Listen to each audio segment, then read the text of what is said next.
Welcome everyone. Question on complex compound. What is the effective atomic number of iron in Fe6 of Cn4 minus? Choices are A 34, B 35, C 36, D 37. Answer is C 36.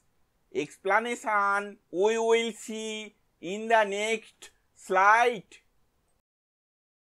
The given complex ion is Fe6 of Cn4 minus. We know that effective atomic number is equal to atomic number of metal minus oxidation state of metal plus 2 into number of ligands, or effective atomic number is equal to 26.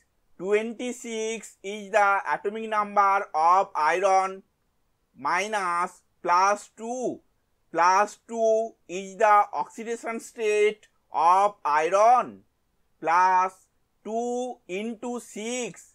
Here the number of ligands is 6. Therefore, effective atomic number is equal to 36. Thank you for watching this video.